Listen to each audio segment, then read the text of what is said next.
بسم اللہ الرحمن الرحیم. بسم اللہ الرحمن الرحیم. الحمد للہ وکفا وسلام علی عبادہ الذین اصطفیٰ، اما بعد. عزیز طلبہ، دروس فقہ المعاملات المالیہ کا سلسلہ ہمارا جاری ہے، اور اس سلسلے کا آخری موضوع جدید اور معاصر تحقیقات کو ہم نے گزشتہ کچھ نشستوں سے شروع کیا ہے. آج کی نشست بھی اسی موضوع کے تحت ایک ذیلی نکتہ یا ایک ذیلی موضوع ہے، وہ اس سے متعلق ہے، اور نشست آج ہماری ہے نشست نمبر 98. جدید اور معاصر تحقیقات کے سلسلے میں ہم نے جن موضوعات کی فہرست بنائی تھی، اس فہرست کو یہ دیکھ لیجئے گا، یہ آپ کے سامنے ہے. اس میں سے ہم نے پہلے دو عنوانات پر کچھ تفصیل آپ کے سامنے عرض کر دی تھی: مال خبیث صورتیں اور احکام، اور دوسرا موضوع تھا قمار کا تعارف اور احکام. آج کی نشست میں ہم تیسرا موضوع بینک اکاؤنٹس، تعارف اور شرعی حیثیت، اس سے متعلق کچھ ضروری تفصیلات آپ کے سامنے عرض کریں گے. بینک اکاؤنٹس کے تعارف اور تفصیلات کو سمجھنے سے پہلے مختصراً بطور تمہید اتنی بات ذہن میں رکھنا ضروری ہے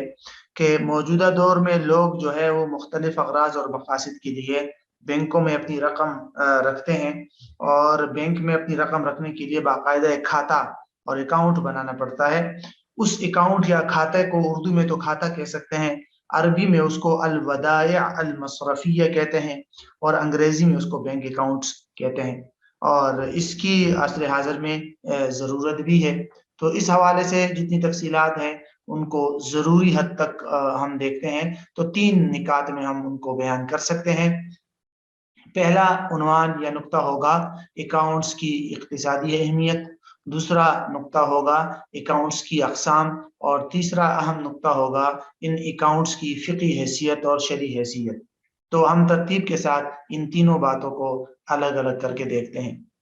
جہاں تک اکاؤنٹس کی اقتصادی اہمیت کی بات ہے، تو ویسے تو اس کی اقتصادی اور مالی طور پر بڑی اہمیت ہے اکاؤنٹس کی، اور اس سے بہت ساری سہولیات لوگوں کو حاصل ہو جاتی ہے. تاہم بنیادی طور پر ہم مختصراً 3 باتوں کا تذکرہ کریں گے اس حوالے سے. پہلی بات یہ ہے کہ اکاؤنٹس جو ہوتے ہیں، بینک اکاؤنٹس، یہ رقوم کی ادائیگی کے طریقوں میں ایک اہم اور مفید اضافہ ہے. یہ بات تقریباً ہر شخص کو معلوم ہوگی کہ موجودہ دور میں معاملات کے ضمن میں جب رقم ادا کی جاتی ہے، تو رقم کی ادائیگی کے لیے جتنے بھی طریقے آئے، تو ان میں سے بینک اکاؤنٹ جو ہے یہ ایک آسان اور محفوظ طریقہ ہے کہ ایک انسان اپنا اکاؤنٹ بنا کر بذریعہ چیک رقم کی ادائیگی کرتا ہے، یا انٹرنیٹ بینکنگ بھی آج کل ہے، ایک اکاؤنٹ سے دوسری اکاؤنٹ میں رقم بھیجی جا سکتی ہے، اے ٹی ایم وغیرہ سے اپنی رقم جو ہے وہ نکالی جا سکتی ہے. تو بہرحال رقوم کی ادائیگی اور پیمنٹ کے لیے یہ ایک اہم جو ہے طریقہ ہے بینک اکاؤنٹس کا. اس حوالے سے اقتصادی طور پہ اس کی بڑی اہمیت ہے، اور اس سے کافی سہولیات پیدا ہوئی ہے. دوسرا جو پوائنٹ ہے اقتصادی اہمیت کے حوالے سے، وہ یہ ہے کہ ان اکاؤنٹس میں جو رقم ہوتی ہے، ان رقوم کو منافع بخش کاروبار اور پروجیکٹ میں لگانا آسان ہو چکا ہے. اس کی وجہ یہ ہے کہ ہر شخص کو کاروبار کی واقفیت نہیں ہوتی، ہر شخص میں اتنا ٹائم اور اتنی استطاعت بھی نہیں ہوتی کہ وہ اپنی رقم کو کاروبار میں لگائے، اور بسا اوقات کاروبار کے لیے بہت بڑی بڑی رقموں کی ضرورت پڑتی ہے. تو اس حوالے سے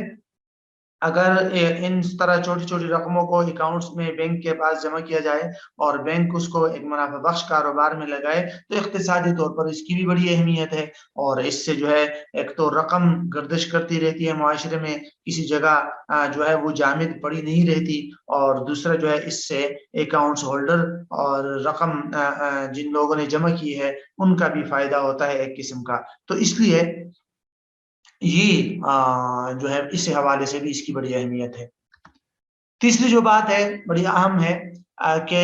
اقتصادی اہمیت کے حوالے سے یہ بھی ہے کہ لوٹ مار اور چوری ڈکیتی کی وارداتوں سے حفاظت ہو جاتی ہے. عمومی طور پر اگر آج کل زمانہ ایسا آ چکا ہے کہ بڑی رقم لوگ اپنے پاس گھروں میں نہیں رکھ سکتے اپنے پاس، لے کر نہیں چل سکتے، ایک جگہ سے دوسری جگہ لے جا نہیں سکتے، اس میں چوری ڈکیتی وغیرہ کے خطرات ہوتے ہیں۔ تو اس حوالے سے اگر تو ان رقموں کو بینک کے پاس رکھا جائے تو انسان کو چوری ڈکیتی وغیرہ کی وارداتوں سے انسان کی رقم جو ہے وہ محفوظ رہتی ہے۔ تو اس حوالے سے اقتصادی اہمیت کے حوالے سے ان تین باتوں کو جو ہے مختصر آپ کے سامنے عرض کرنا تھا۔ جہاں تک دوسری بات ہے یا دوسرا پوائنٹ ہے اکاؤنٹس کی اقسام، تو عمومی طور پر بینک میں 4 قسم کے اکاؤنٹس ہوتے ہیں۔ پہلی قسم ہے کرنٹ اکاؤنٹ، اس کو انگلش میں بھی کرنٹ اکاؤنٹ کہتے ہیں اور عربی میں اس کو الودیعۃ الجاریہ کہتے ہیں۔ اس میں بنیادی طور پر ہوتا یوں ہے کہ جو کھاتہ دار ہوتا ہے، جو کھاتہ کھولتا ہے، اس کو رقم رکھنے پر کسی قسم کا نفع، پروفٹ اور سود نہیں ملتا بینک کی طرف سے، بلکہ اس کی رقم پڑی رہتی ہے اور اس کو یہ اختیار ہوتا ہے کہ جتنی رقم جمع کرنا چاہے جمع کرے، جتنی رقم جب چاہے نکالنا چاہے نکال سکتا ہے۔ اس پر کسی قسم کی پابندی نہیں ہوتی کہ آپ نے اتنی رقم نکالنی ہے، اس سے زیادہ نہیں نکال سکتے۔ عمومی طور پر اس کو مکمل اجازت ہوتی ہے، جتنی رقم نکالنا چاہے وہ نکال سکتا ہے اور اس کو کسی قسم کا نفع اور سود نہیں ملتا۔ تو یہ ہے پہلی قسم کرنٹ اکاؤنٹ۔ دوسری قسم ہے فکسڈ ڈپازٹ، انگلش میں اس کو فکسڈ ڈپازٹ ہی کہتے ہیں اور عربی میں اس کو کہتے ہیں الودیعۃ الثابتہ، الودیعۃ الثابتہ۔ ان میں بنیادی طور پر 2 باتیں ہوتی ہیں۔ ایک تو یہ کہ اکاؤنٹ ہولڈر یا جو کھاتہ دار ہوتا ہے اس کو یہ اختیار حاصل نہیں ہوتا کہ وہ جب چاہے اپنے اکاؤنٹ سے رقم نکال سکے، بلکہ رقم نکالنے کے لیے ایک مدت متعین ہوتی ہے، 15 دن سے لے کر سال تک ہو سکتی ہے، ٹھیک ہے۔ تو اس مدت سے پہلے انسان اپنی رقم بینک سے یا اپنے فکسڈ ڈپازٹ سے نہیں نکال سکتا اور اس میں کھاتہ دار کو ایک خاص تناسب سے نفع یا سود بھی ملتا ہے۔ تو یہ ہے فکس ڈپازٹ کہ اس میں سود بھی ملتا ہے، البتہ رقم کی نکالنے کے لیے باقاعدہ ٹائمنگ مقرر ہوتی ہے۔ تیسری قسم ہے سیونگ اکاؤنٹ، اس کو عربی میں ودیعۃ التوفیر کہتے ہیں۔ یہ ایک اعتبار سے کرنٹ اکاؤنٹ کی طرح ہے کہ اس میں اکاؤنٹ ہولڈر کو یہ اختیار ہوتا ہے کہ وہ جب چاہے اپنے اکاؤنٹ سے رقم نکال سکتا ہے۔ ہاں البتہ ساری رقم بیک وقت نہیں نکالی جا سکتی، اس کے لیے ایک لمٹ ہوتی ہے کہ آپ نے ایک دن میں اتنی رقم نکالنی ہے۔ بہرحال پھر بھی اس کو اختیار ہوتا ہے کہ وہ جب چاہے کچھ نہ کچھ رقم نکال سکتا ہے۔ اور دوسری طرف یہ جو سیونگ اکاؤنٹ ہے یہ فکس ڈپازٹ کی طرح اس طرح ہے کہ اس میں بھی اکاؤنٹ ہولڈر کو پروفٹ ملتا ہے، نفع کہیں اس کو یا سود کہہ دے سودی بینکوں کی طرف سے، تو اس کو کہتے ہیں سیونگ اکاؤنٹ۔ ایک چوتھی قسم کی چیز ہوتی ہے بینک میں، ان کو کہتے ہیں لاکرز اور عربی میں اس کو الخزانات المقفولہ کہتے ہیں، الخزانات المقفولہ۔ یہ بینک کے اندر کچھ لاکرز بنے ہوتے ہیں جن میں لوگ اپنے اہم ڈاکومنٹ، سونا چاندی وغیرہ رکھتے ہیں اور اس کی باقاعدہ بینک کو فیس ادا کر دی جاتی ہے اور بسا اوقات بینک کو پتہ بھی نہیں ہوتا کہ ان لاکرز کے اندر لوگوں نے کیا رکھا ہوا ہے۔ بہرحال اس میں لوگ اپنی محفوظ چیزیں جو ہیں اور بڑی اہم چیزیں ان لاکرز کے اندر رکھتے ہیں۔ تو بہرحال یہ 4 بنیادی اقسام ہے بینک اکاؤنٹس کی۔ اس کے بعد جو آخری پوائنٹ ہے ہمارا بڑا اہم، وہ ہے کہ ان اکاؤنٹس کی فقہی حیثیت کیا ہے۔ اس بارے میں ہم باقی تفصیلات سے پہلے یہ نقطہ ذہن میں رکھنا ضروری ہے کہ جو لاکرز ہے نا، جس کو ابھی ہم نے پڑھا خزانات المقفولہ، چوتھی قسم لاکرز، اس کی فقہی حیثیت بالکل واضح ہے کہ یہ اجارہ یا کرایہ داری کا معاملہ ہے کہ ایک انسان جاتا ہے اور بینک سے کوئی لاکرز کرائے پر لیتا ہے اور بینک کو ماہانہ یا سالانہ فیس ادا کرتا ہے جو کرایہ کے رینٹ کے زمرے میں آئے گا۔ یہ ایسا ہے جیسے آپ نے مکان کرائے پر لے لیا، اس میں رہ رہے ہیں، تو آپ نے بینک سے وہ لاکرز کرائے پر لے لیا، اس میں اپنے ڈاکومنٹس رکھ رہے ہیں، کچھ بھی رکھ رہے ہیں اور اس پر آپ بینک کو کیا کر رہے ہیں، پیمنٹس ادا کر رہے ہیں، یعنی کہ فیس یا جو بھی کہیں اس کو، وہ کرایہ کے زمرے میں آئے گا اور یہ جائز ہے، اس میں کوئی حرج نہیں ہے۔ خواہ سودی بینک ہو، اسلامک بینک ہو، جو بھی بینک ہو، دونوں میں اس لاکرز کی حیثیت ایک ہی ہے، وہ ہے کرایہ کی۔ جہاں تک کرنٹ اکاؤنٹ اور سیونگ اکاؤنٹ اور فکس ڈپازٹ کی بات ہے تو اس حوالے سے ہم ان کی تفصیلات کو شروع کرنے سے پہلے ان میں بھی یہ بات ذہن میں رکھیے کہ جو کرنٹ اکاؤنٹ ہے، کرنٹ اکاؤنٹ بھی کنونشنل یعنی سودی بینکوں میں اور اسلامک بینکوں میں ایک ہی حیثیت ہے اس کی، وہ ہے قرض، کہ آپ سودی بینک میں کرنٹ اکاؤنٹ میں رقم رکھے یا اسلامک بینک میں کرنٹ اکاؤنٹ کے اندر رقم رکھے، دونوں کی حیثیت قرض کی ہے۔ اسلامک بینک بھی اس پر کوئی سود اور فیس یا کوئی پروفٹ نہیں دیتا، اور سودی بینک بھی اس پر کوئی کسی قسم کا کوئی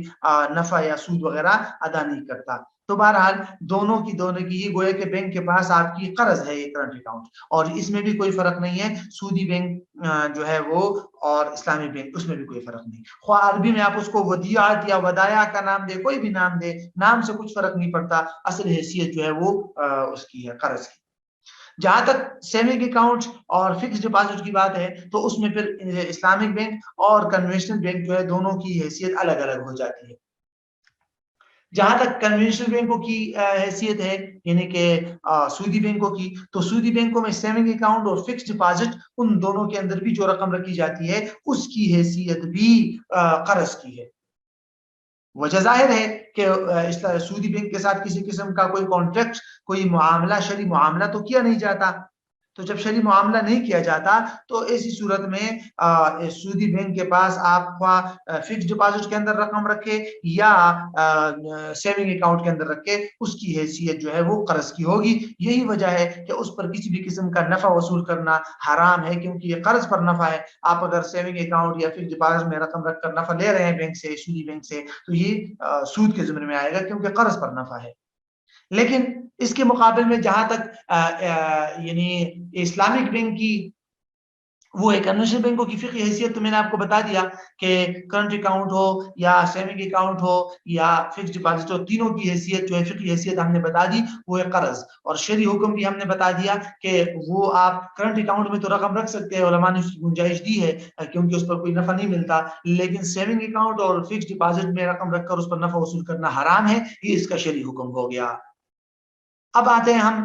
دوسری بات کی طرف کہ غیر سودی بینک یا اسلامک بینک جو آج کل وجود میں آئے ہیں، ان کے سیونگ اکاؤنٹس اور ان کے فکس ڈپازٹ کی شرعی حیثیت کیا ہے؟ لاکرز کی حیثیت تو وہی ہے جو سودی بینک کے اندر ہے کہ اجارہ ہے۔ کرنٹ اکاؤنٹ کی حیثیت بھی اسلامک بینک کے اندر وہی ہے جو سودی بینک کے اندر ہے کہ یہ قرض ہے، ٹھیک ہے۔ البتہ غیر سودی بینکوں یا اسلامک بینک کے اندر سیونگ اکاؤنٹس اور فکس ڈپازٹ کی حیثیت، فقہی حیثیت کنونشنل اور سودی بینکوں سے الگ ہے۔ کیوں؟ اس لیے کہ اسلامک بینک باقاعدہ اپنے کھاتہ دار اور اکاؤنٹ ہولڈر سے ایک معاملہ کرتا ہے جو شرکت یا مزاربت کا معاملہ ہوتا ہے، تو اس لیے اسلامک بینک کے سیونگ اکاؤنٹس یا فکس ڈپازٹ کے اندر جو رقم رکھی جاتی ہے وہ شرکت یا مزاربت کا رأس المال ہوگا، انویسٹنگ یا انویسٹمنٹ ہوگی، تو اسی لیے اس کی حیثیت قرض کی نہیں ہے۔ یہی وجہ ہے کہ اسلامک بینک شریک بن کر یا مضارب بن کر اس رقم پر جو پروفٹ کمائے گا اور کچھ پرسنٹیج اپنے پاس رکھ کر باقی اکاؤنٹ ہولڈر کو، فکس ڈپازٹ والے کو یا سیونگ اکاؤنٹ والے کو دیتا ہے، تو اس کی علماء نے اجازت دی ہے۔ اگرچہ بعض علماء اختلاف کرتے ہیں لیکن علماء نے اس کی اجازت دی ہے، لہذا اسلامک بینک جو جیسے میزان بینک ہے یا بینک الاسلامی ہے اور جو علماء کی باقاعدہ نگرانی میں کام کر رہے ہیں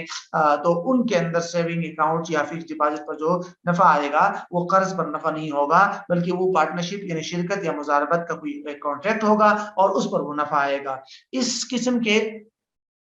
بینک اکاؤنٹس کی مزید تفصیلات کے لیے آپ جو ہے حضرت شیخ الاسلام مفتی تقی عثمانی صاحب دامت برکاتہم کی جو کتاب ہے بحوث فی قضایا فقہیہ معاصرہ، اس میں اس کی دوسری جلد کے اندر ایک مقالہ ہے احکام الودائع المصرفیہ، اس کا مطالعہ کیجیے گا، اس کا مطالعہ بڑا اہم ہے اور اس میں کافی باریک نکات بھی بیان کیے گئے ہیں۔ تو بہرحال یہ ایک اہم موضوع تھا جس کا خلاصہ آپ کے سامنے آ گیا کہ بینک اکاؤنٹس اور اس کا تعارف اور شرعی حیثیت۔